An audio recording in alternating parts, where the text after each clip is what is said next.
Bismillahirrahmanirrahim. Assalamualaikum warahmatullahi wabarakatuh. Selamat pagi ya buat mahasiswa dan mahasiswi yang telah hadir pada perkuliahan kali ini ya, pada mata kuliah Fitokimia 2 ya.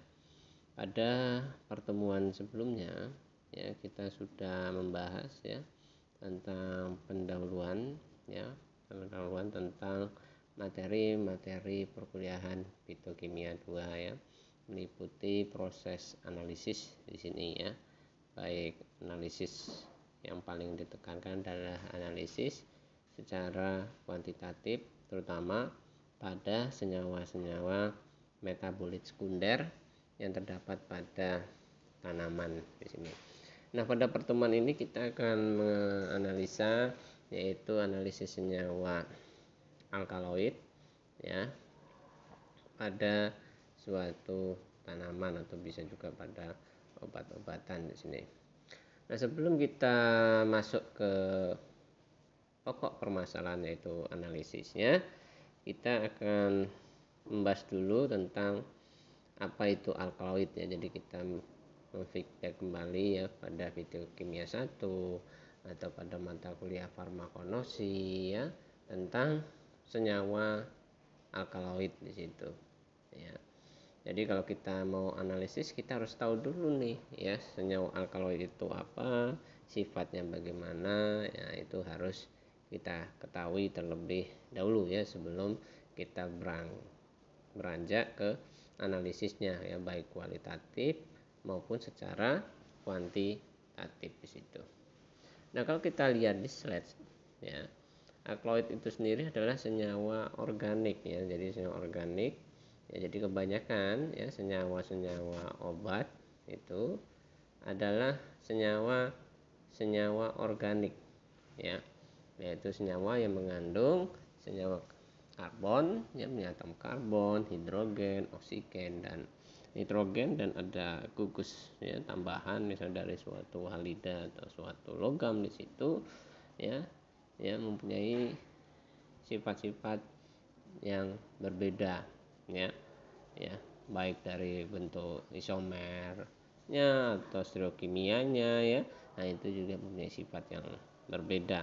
Nah, alkaloid di sini ya, di samping dia sebagai senyawa organik, dia mempunyai sifat yang basah gitu ya. Nah, kalau kita melihat dia mempunyai sifat basah ya, dia mengandung gugus basah ya. Gugus basah yang bertanggung jawab di situ biasanya adalah suatu gugus amina ya. Nah, basahnya biasanya adalah basa yang lemah ya, bukan basa yang kuat seperti pada NaOH di situ ya. Nah, itu tidak sampai di situ ya. Nah, kalau kita lihat ini dia adalah merupakan basa yang lemah yang mempunyai gugus amin ya. Sehingga biasanya senyawa-senyawa yang bersifat basa itu mempunyai sifat atau rasa yang pahit biasanya ya, yang agak pahit ya. Dan kebanyakan ya alkaloid itu mempunyai sifat yang toksik ya. Jadi apabila ada tanaman ya rasanya pahit di situ, itu biasanya mengandung tinggi ya kadar alkaloidnya di situ ya.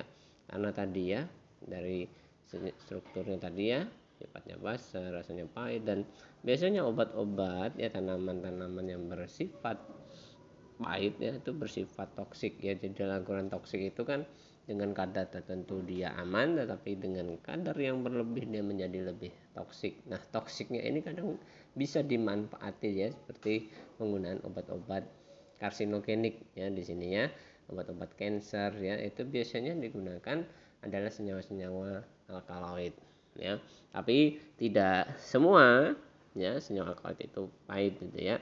Jadi hampir mayoritas ya, kebanyakan dia mempunyai rasa yang pahit ya. Jadi kalau kita identik itu udah kelihatan ya, sebelum kita screening kita rasakan saja akan terasa ya dari senyawa alkaloid tersebut ya. Nanti di situ dia punya gugus piridin atau pirimidin ya, termasuk piperin, itu adalah senyawa-senyawa alkaloid ya, kita bisa lihat di situ. Nah, senyawa alkaloid ini ya biasanya diperoleh di dalam tanaman atau tumbuhan ya. Ini terdapat banyak sekali ya, terutama di bagian daun ya, bunga gitu ya. Itu biasanya paling banyak ya, bagian mungkin kulit kayunya ya gitu ya. Itu atau akarnya di situ paling banyak ya. Tapi kalau di dalam daging buah itu jarang ya, jarang sekali ya, terutama kan kadang daging buah itu kan mempunyai rasa ya, rasanya yang manis enak gitu ya untuk suatu tanaman gitu ya. Nah itu biasanya jarang mengandung alkaloid. Biasanya kalau tanaman seperti itu yang daging buah itu kebanyakan senyawa fenol, flavonoid di situ ya, karena tadi ya senyawa itu berasal di situ. Nah, bagaimana untuk penetapan kadarnya? Ya, kita bisa lihat di slide di situ. Ya, penetapannya secara umum berupa kadar alkaloid total. Ya, jadi kita bisa menghitung ya kadar dalam suatu ekstrak atau tanaman tersebut berdasarkan kadar alkaloid totalnya. Jadi keseluruhan alkaloid ya, nanti yang diukur tuh gugus aminnya ya, atau gugus piridinnya atau piperidinnya di situ ya. Jadi senyawa alkaloid yang mempunyai gugus itu ya akan teranalisis ya kadarnya, kita bisa lihat di situ ya. Tapi juga bisa juga kita menganalisis per item ya, kalau yang spesifik ya, jadi yang menyatakan dia identik ya, identitas dari senyawa tersebut ya. Misalnya kita ingin menganalisis alkaloid vincristin, berapa kadarnya di dalam tapadoro ya, atau vinblastin, atau kadar kafein gitu ya, atau teopilin dan lain-lain seperti itu. Kita bisa menggunakan ya analisis menggunakan metode lain ya, yaitu secara spesifik, yaitu dengan kromatografi ya di situ. Nah dengan kromatografi tadi ya, terutama pada analisis menggunakan kromatografi cair kinerja tinggi atau disebut HPLC, maka kadar tadi bisa kita analisis di situ ya. Tetapi analisis dengan menggunakan misalnya menggunakan marker ya atau standar ya, baik standar primer maupun standar sekunder ya, bisa kita gunakan di situ. Nah, senyawa alkaloid itu sendiri ya, kalau kita lihat yang tadi mempunyai sifat yang basah, mempunyai rasa yang pahit di situ, dia mempunyai aktivitas farmakologi yang berbeda-beda ya, tiap alkaloid. Jadi nggak sama gitu ya, sama juga ya senyawa flavonoid ya maupun fenolikanin ya, saponin itu juga mempunyai aktivitas yang berbeda-beda ya, tergantung dari tadi ya, dari sifat strukturnya, di mana struktur dari alkaloid tadi misalnya ya bisa berikatan dengan ligan ya, ligan dari reseptor di situ ya yang bertanggung jawab, sehingga nanti bisa menimbulkan efek ya kalau kita lihat di mata kuliah kimia medisinal di situ ya. Nah contohnya apa ya untuk senyawa alkaloid yang sering kita lihat di situ ya adalah kulit kina ya, kulit kina atau disebut juga tanamannya Kinkona sucirubra ya, atau Kinkona ecortex ya. Jadi yang dimanfaati adalah kulit batangnya ya. Nah itu dia mempunyai alkaloid ya, alkaloid yang khas dan rasanya sangat pahit ya. Nah itu disebut alkaloid kinin ya. Ada kinin, quinidin ya, quinin ya, itu adalah senyawa alkaloid pada tanaman Kinkona sucirubra di situ. Atau juga tapak doro ya, tapak doro atau Chrysanthemum roseus di situ kita bisa lihat ya, tapak doro atau bunga tapak dara itu mempunyai alkaloid ya, berbagai macam tadi yang perlu kita terangkan, itu alkaloid vinblastin, vincristin ya. Nah, itu adalah alkaloid yang bertanggung jawab pada terapi kanker ya, terutama kanker leukemia di situ ya. Nah, itu bisa digunakan biasa, atau juga bisa digunakan ya kombinasi pada kemoterapi kombinasi ya, ada kemoterapi tunggal, ada yang kombinasi ya. Biasanya yang sering adalah terapi kombinasi ya, untuk memperkuat efek yang dihasilkan. Ya, ada juga kesantin ya. Kesantin biasanya efek pada ya senyawa kafein ya, kesantin yang kafein, dikatekin ya pada teh, kafein pada teh juga ada, pada kopi ya, itu merupakan senyawa alkaloid ya, biasanya sebagai stimulansia ya, kita bisa lihat di situ. Nah, kita masuk pertama yaitu alkaloid kina ya. Alkaloid kina ini ya terdapat pada tanaman tadi yaitu Cinchona succirubra atau Cinchona cortex ya di situ ya dengan senyawa alkaloid berbagai macam ya. Ada kinin, kinidin, sinkonin dan sinkonidin. Nah, antara kinin, kinidin, sinkonin dan sinkonidin ini mempunyai khasiat yang berbeda-beda ya, tergantung dari bentuk strukturnya ya. Nah, strukturnya bagaimana? Kadang struktur sama ya, posisinya berbeda, itu sudah hasilnya juga berbeda aktivitas farmakologi. Misalnya ada yang bentuk dextral, ada yang bentuk levo ya, sama-sama nih ya, dia bentuk isomer tetapi aktivitasnya berbeda ya. Jadi dia kembar tetapi tidak sama gitu ya. Di sini ya, dia mempunyai 4 atom C asimetris. Jadi atom C-nya itu saling berikatan ya, karena tadi bentuknya yang asimetris ya. Nah, dalam kulit kina ya bisa dipecahkan zat penyamaknya. Ya, zat penyamak itu adalah tanin ya. Jadi sebelum diambil alkaloidnya ya, taninnya dipecahkan dulu ya, dihilangkan dulu ya, karena akan mengganggu ya, seperti itu ya. Dengan apa? Dengan penambahan asam atau basa sehingga tanin tadi bisa hilang ya. Nah, kalau kita lihat ya struktur dari alkaloid di sini yaitu dia mempunyai ya gugus antiridin ya, kita bisa lihat di sini ya, di sini ini adalah antiridin ya, dimana yang berbeda adalah pada cincin R-nya ya. Nah, di sini adalah R aksennya saja ya. Nah, untuk senyawa kinkonidin R-nya itu dalam bentuk yang berikatan dengan atom hidrogen. Kalau quinin dalam bentuk metoksi ya. Kalau kinkonin ya sama dengan bentuk R, tetapi di sini ya bentuknya ada N juga ya, N amida di sini. Ini dalam bentuk kursi ya, geometriknya kursi ya. Nah, dan quinidin ya R-nya juga metoksi ya, tapi bentuknya yang perbedaan pada atom nomor 7 ya, itu dia berbentuk kursi ya. Kok ini kan enggak ya N-nya ya. Nah, itu yang membedakan. Jadi beda geometri Pak, ini aslinya ya sama ya. Ya, C-nya sama, hanya sama, tetapi posisi geometrik dari struktur tadi itu yang berbeda. Contoh saja ya quinidin ya, HCO-nya di sini ya, O-nya OH-nya di bagian dextral, yang untuk quinidin dia di bagian levo kan gitu ya. Nah, itu kan sudah berbeda ya aktivitasnya. Tapi kalau dibuat rumus molekulnya ya sama aja ya, antara misalnya quinin dan quinidin ya, jumlah atom C-nya sama, jumlah atom hidrogennya sama, O-nya sama, N-nya juga sama. Kinkonidin dengan sinkonin juga sama ya untuk rumus molekulnya. Tetapi nah, aktivitasnya kan berbeda-beda ya antara kinkonidin, kinkonin, quinin maupun quinidin di situ. Nah, itu yang kita bisa pahami ya. Kenapa ya struktur senyawa itu rumus molekulnya sama, tetapi terjadi perbedaan yang signifikan terhadap aktivitasnya, itu adalah dari sifat trio kimianya ya.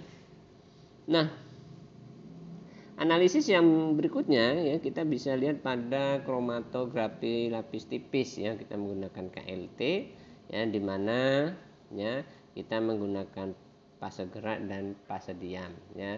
Yang membedakan ya, kita dulu ya masuk kromatografi ya, sudah saya terangkan, yaitu adalah perbedaan dari fase geraknya yaitu eluennya ya. Fase diam sama biasanya menggunakan silika ya, tetapi yang membedakan adalah eluennya ya, yaitu fase geraknya ya. Jadi komposisi fase gerak ya, gabungan fase gerak, apakah dia menggunakan fase gerak dalam bentuk tunggal apa kombinasi, itu menghasilkan ya pemisahan yang berbeda-beda dengan nilai RF yang berbeda-beda. Jadi adanya ya dalam analisis yang paling simpel itu adalah analisis menggunakan KLT ya, untuk paling simpel yaitu dari zaman dulu sampai sekarang masih digunakan ya, makanya nggak hilang-hilang itu ya, masih ada ya.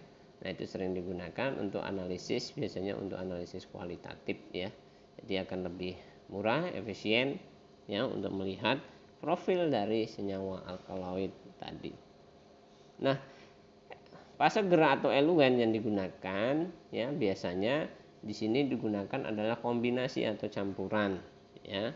Misalnya ada kloroform dietilamin ya dengan perbandingan 9:1, terus kloroform etilasetat ya isopropanol yaitu 20:70, 4:6 ya. Nah ini kalau kita lihat ya cenderung fase gerak yang digunakan adalah fase gerak yang mempunyai sifat ke arah semipolar ya, tapi cenderungnya ke semipolar, ketarik ke arah non polar, jadi bukan ke arah polar, jadi alkaloid di sini. Jadi kalau kita lihat dari sini kita bisa mengetahui nih sifat alkaloid itu sendiri dia bukan yang bersifat polar, jadi tidak larut di dalam air ya, makanya tapi cenderung dia bersifat semi polar, jadi mudah sekali dia larut dalam pelarut-pelarut organik juga ya, karena dia adalah senyawa organik ya, pasti dia juga larut di dalam pelarut-pelarut organik.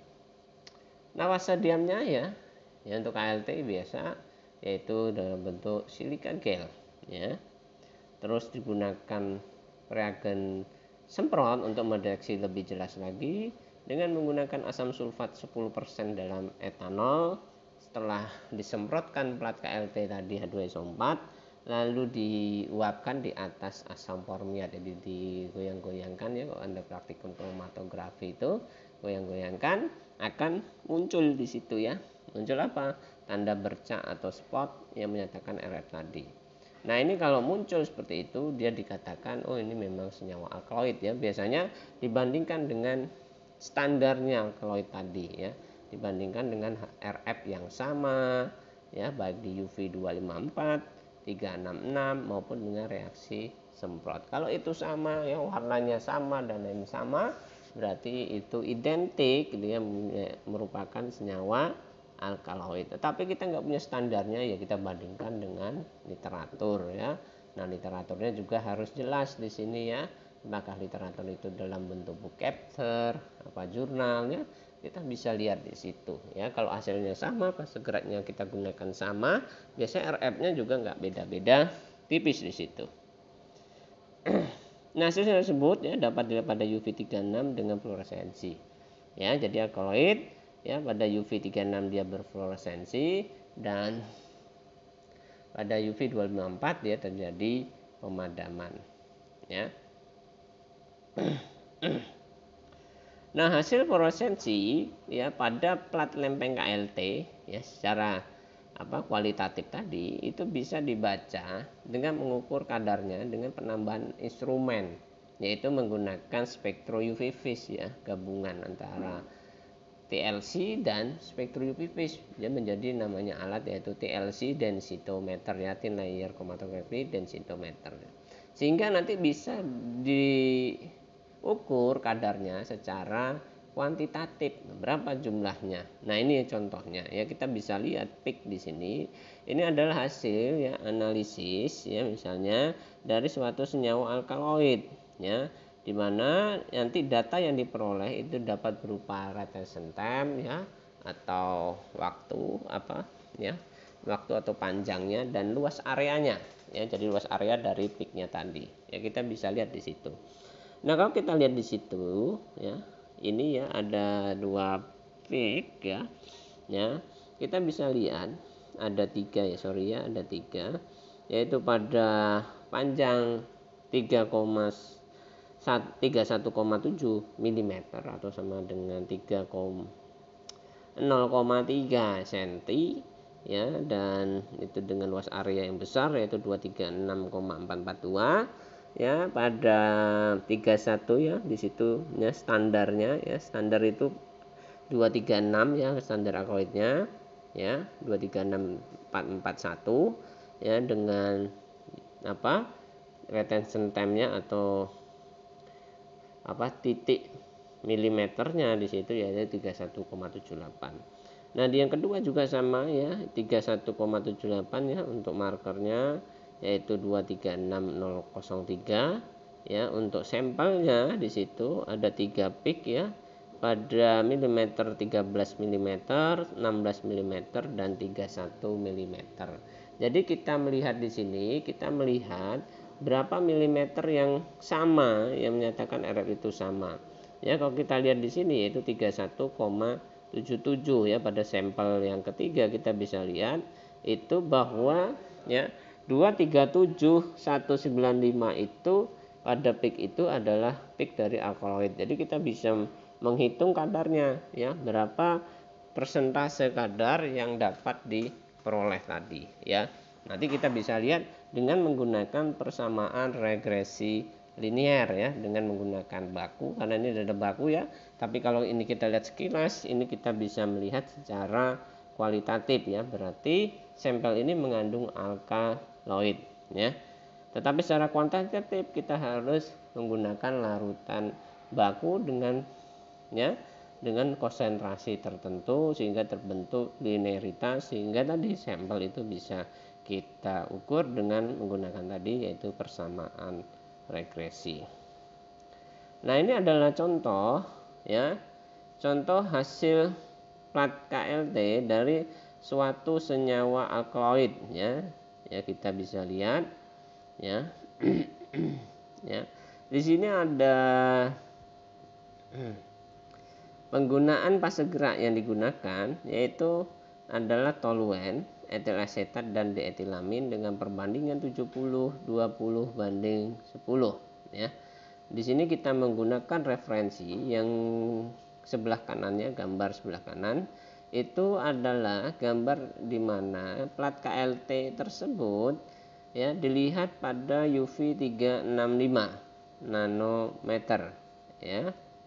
Nah, UV 356 nanometer itu ditotolkan ya suatu standar ya dari nomor 23 sampai 34 yaitu alkaloid ya.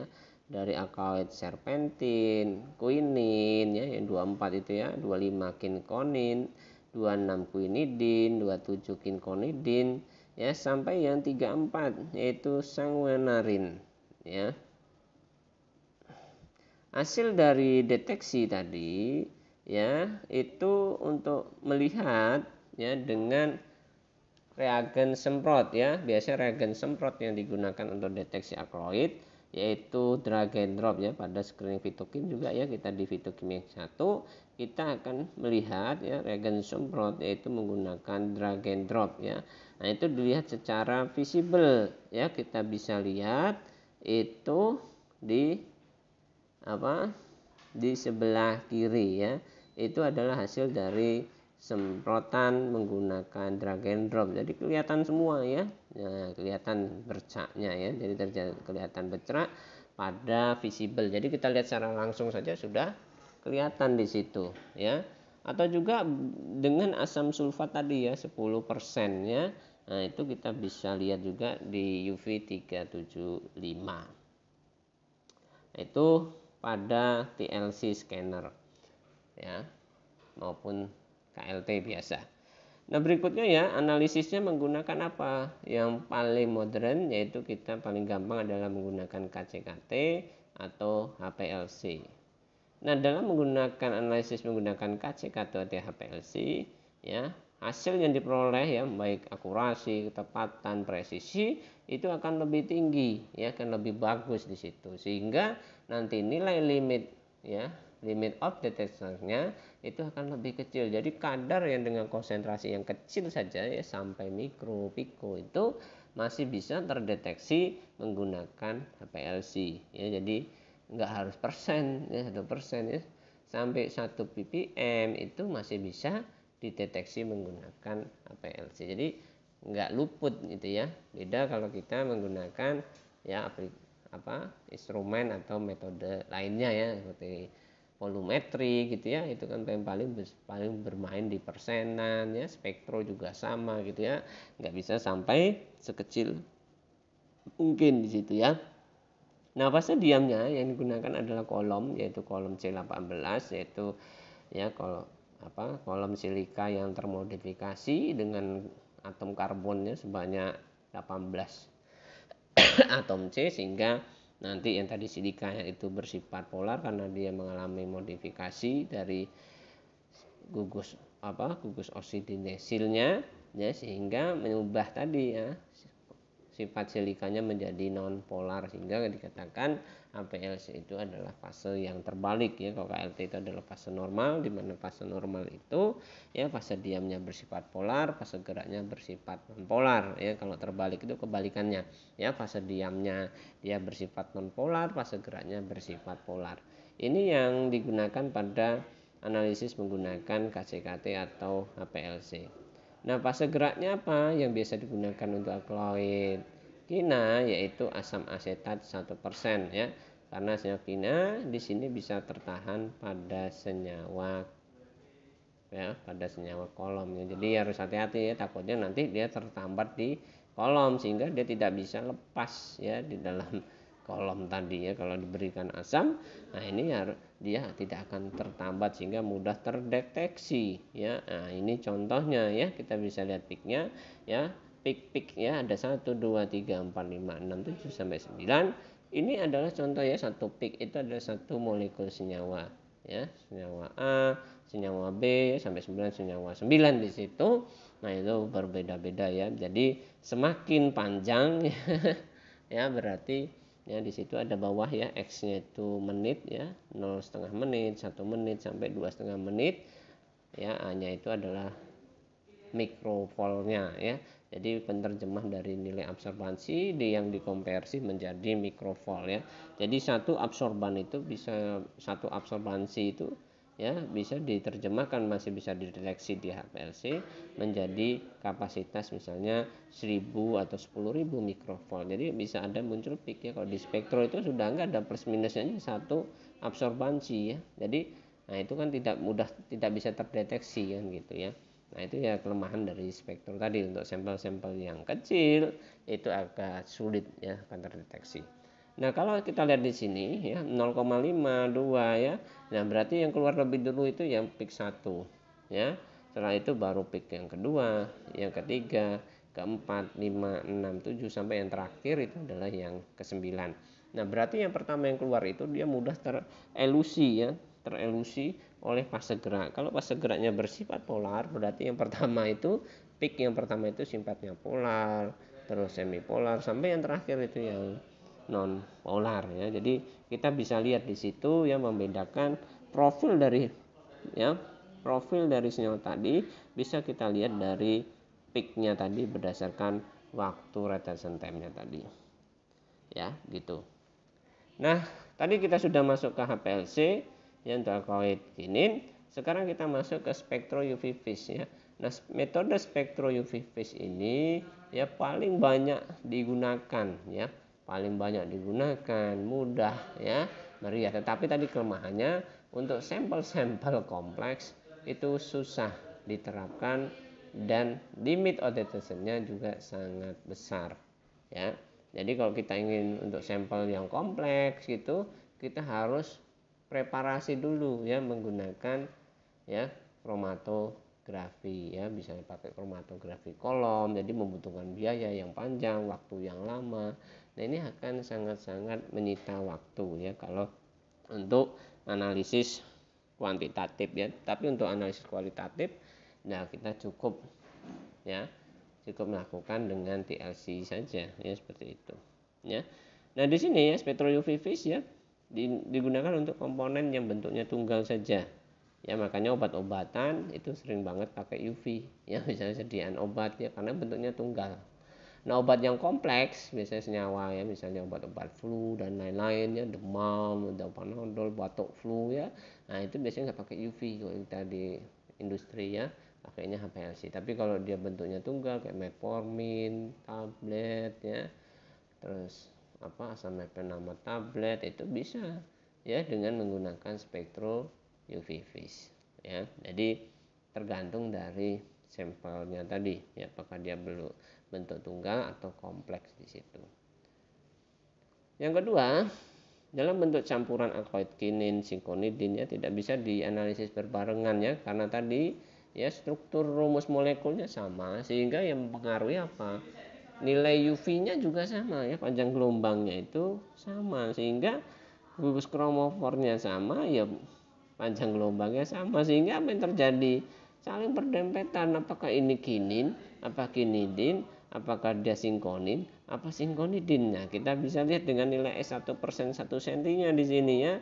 Di dalam etanol antara kinin dan kinonidin, baik nilai S1%-nya dan panjang gelombangnya sama, yaitu 236. Sinkonidin dan sinkonin ya beda tipis, 227 dan 236, tapi pelarutnya yang berbeda. Nah, ini yang harus diperhatikan. Tetapi kalau ada dua sampel ya, strukturnya berbeda, panjang gelombangnya berbeda dengan pelarut yang sama, ya itu kalau dengan mengukur dengan spektro UV vis itu bisa dilakukan. Ya. Nah, berikutnya ya, tadi kita sudah membahas alkaloid ya, alkaloid kinin maupun sinkonidin di situ. Ya, sekarang kita masuk ke alkaloid golongan kesantin ya.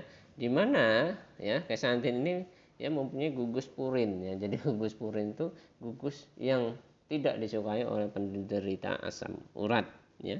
Karena apa yang menyebabkan ya? Bisa menyebabkan kadar asam uratnya menjadi tinggi. Nah, ini adalah gugus purin ya, karena gugus purin itu nanti diubah oleh santin oksidase menjadi suatu asam urat ya. Nah, ini jadi pembatasan nih. Jadi kalau orang-orang asam urat nih ya, jangan terlalu banyak minum kafein ya, teobromin atau senyawa teopilin, yaitu karena dia punya gugus utama purin dan kesantin ya. Jadi enzimnya nanti santin oksidase yang murah ya. Nah, yang mengurai purin tadi itu santin oksidase menjadi asam atau ureat asid. Ya, ureat asid tadi yang masuk ke dalam darah yang menyebabkan permasalahan tadi, yang kakinya kemeng, anunya dan lainnya, yaitu yang menyebabkan seperti itu. Nah, itu harus dikurangi ya.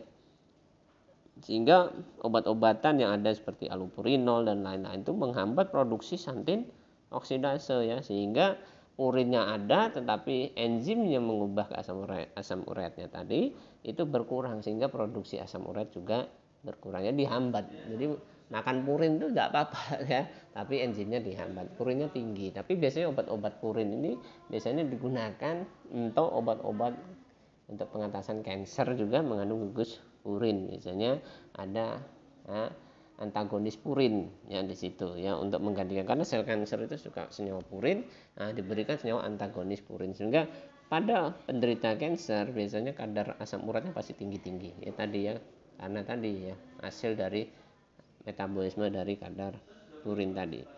Nah, di sini kesantin itu bersifat basa lemah ya, pH-nya 13 sampai 14 ya. Teopilin dan teobromin ya itu asam lemah ya. Kafein tidak bersifat asam tetapi dapat terurai pada basa kuat ya. Jadi kalau ada kafein itu ya, nah itu dia nggak apa-apa bagi penderita lambung ya, aman ya, karena tidak bersifat asam ya.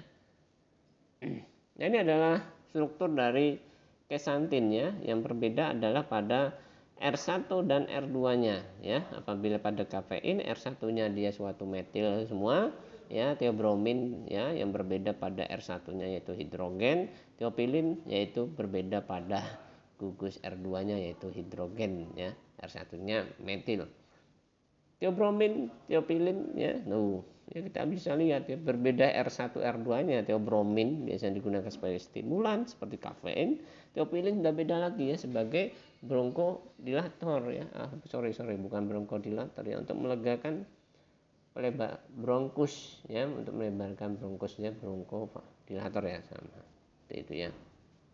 Nah, untuk analisisnya ya, ini dia bisa dianalisis dengan volumetri ya, titrasi. Nah, titrasi yang sering digunakan ya, ini bisa digunakan sebagai titrasi argentometri ya, di mana teobromin, teofilin ya, dengan larutan baku yaitu argentonitrat itu bisa terbentuk endapan ya dalam suasana basah. Jadi kita nanti berikan ya suasana basah, bisa tambahkan NaOH atau kalis basah di situ ya.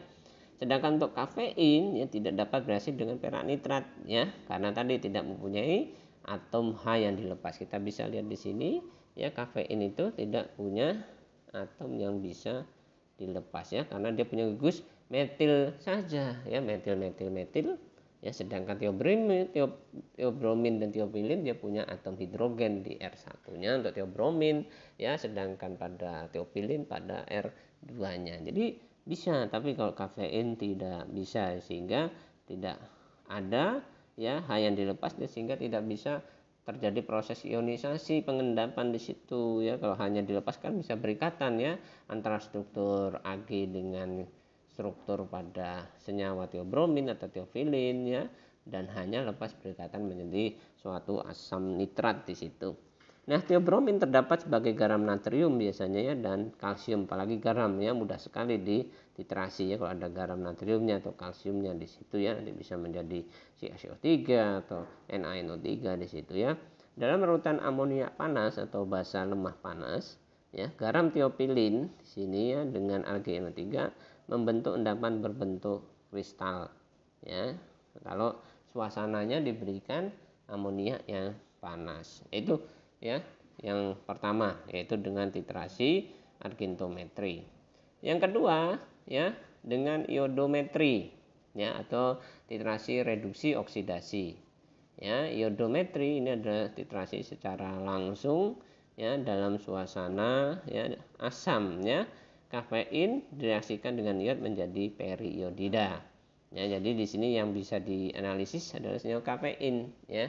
Senyawa teopilin, teobromin tidak bisa, tapi untuk kafein bisa dianalisis menggunakan iodometri. Kita bisa lihat ya cara kerjanya seperti ini ya. Nanti dia dititrasi dengan baku sekunder, yaitu natrium tiosianat ya dengan indikator kanji ya. Berarti nanti terjadi perubahan ya dari tidak berwarna menjadi berubah mewarna biru ya. Yang berikutnya adalah TBA atau titrasi bebas air ya. Di sini kafein, teobromin dan teofilin yang punya sifat yang basah, nah ini dapat titrasi sebagai basah ya. Berarti nanti larutan baku sekundernya adalah suatu asam ya. Nah di sini hasil titrasi nanti tidak terlalu bagus ya, karena basanya tadi yaitu basa lemah, yaitu purinnya ya. TAT-nya sukar diamati karena terutama pada kafein ya, dengan indikator yang tepat. Nah, jadi kok indikator internal seperti kita pakai penoptalin di sini ya atau metil merah itu enggak bakal tepat ya. Ya.